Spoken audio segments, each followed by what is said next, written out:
여야가 결산심사와 국정감사 등 정기국회 일정 협의에 진전을 보지 못한 채 대치 국면을 이어가고 있습니다. 국회는 일부 상임위만 현안을 논의하기 위해 열렸습니다. 국회 취재기자 연결합니다. 김대근 기자. 네, 국회입니다. 네, 본격적인 정기국회 일정 협의가 여전히 난항을 겪고 있다고요? 네, 그렇습니다. 새누리당은 결산과 국정감사 등 전체 의사일정 협의를 진행하자고 주장하는 반면 민주당은 국정원 개혁과 대통령과의 회담 요구 등에서 진전이 없는 상황에서 일정 협의는 어렵다며 맞서고 있습니다. 새누리당 최경환 원내대표는 오늘 아침 회의에서 본격적인 국회 가동을 하는데 더 이상 시간을 끌 수는 없다고 밝혔습니다. 또 민주당이 요구하는 박근혜 대통령과의 회담 성사를 위해 노력하겠다면서도 야당이 새누리당과 국민이 아닌 대통령만 바라보는 것은 아닌지 돌아보라고 지적했습니다. 최 원내대표의 말을 들어보겠습니다. 대한민국 제1야당인 민주당도 작은 정치적 계산에 매달리지 말고 통큰 결단을 해주시기 바랍니다.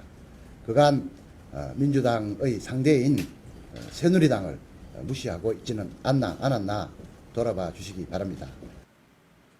하지만 새누리당 안에서도 이제는 박 대통령이 나서 전국을 풀어야 한다는 목소리가 나왔는데요. 이재호 의원은 당의 노력에는 한계가 있다며 박 대통령이 민주당 김한길 대표를 만나 대화해야 한다고 주장했습니다. 이인재 의원도 야당 대표가 대통령과 회담을 하자는 것이 무리한 요구는 아니라며 박 대통령이 조건 없이 김 대표를 만나 야당의 주장을 듣고 공감을 이뤄야 한다고 지적했습니다. 민주당 김한길 대표는 국정원의 국기문란 사건에 대해 국회가 과연 자기 역할을 다하고 있는지 생각하면 답답하다며 국정원 개혁을 거듭 주장했습니다. 김 대표는 특히 박 대통령이 국정원 대선 개입 사건의 관련자 처벌과 국정원 개혁 등에 대한 입장을 밝히라고 거듭 촉구했습니다. 김 대표의 말을 들어보시죠. 일부에서는 대통령이 야당 대표에게 해외 순방 성과를 설명하는 자리를 말하기도 합니다마는 국정원 개혁이 말해지지 않는 어떠한 만남도 무의미하다는 점을 분명히 밝혀둡니다. 전병헌 원내대표는 박 대통령이 국정원 개혁 문제를 논의하기 위한 야당 대표와의 회담 제안에 응할 것을 거듭 촉구했는데요. 나라 안은 온통 불통뿐이라며 박 대통령은 나라 밖에서 역설해온 경청과 소통을 나라 안에서 실천하라고 요구했습니다. 네, 이런 대치 속에 여야 합의로 일부 상임위가 열렸다고요? 네, 그렇습니다. 여야는 전체 정기국회 의사 일정에는 합의를 이루지 못했지만 현안이 있는 상임위는 오늘 전체 회의를 열었습니다.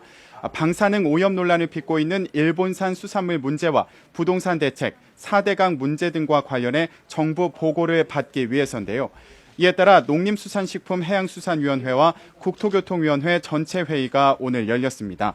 농수산위 전체 회의에서는 일본산 수산물 문제가 중점적으로 다뤄졌습니다.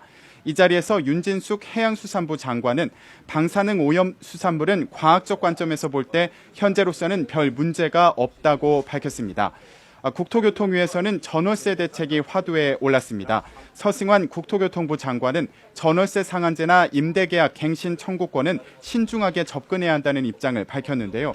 서 장관은 과거 1년이던 전월세 계약 기간을 2년으로 변경했을 때 일시에 가격이 폭등한 전례가 있고 전월세 상한제 도입 시 임대주택이 줄어들 수 있다며 이같이 말했습니다. 여야는 앞으로 기획재정위원회와 윤리특별위원회도 열어 현안을 논의할 예정입니다. 지금까지 국회에서 YTN 김대근입니다.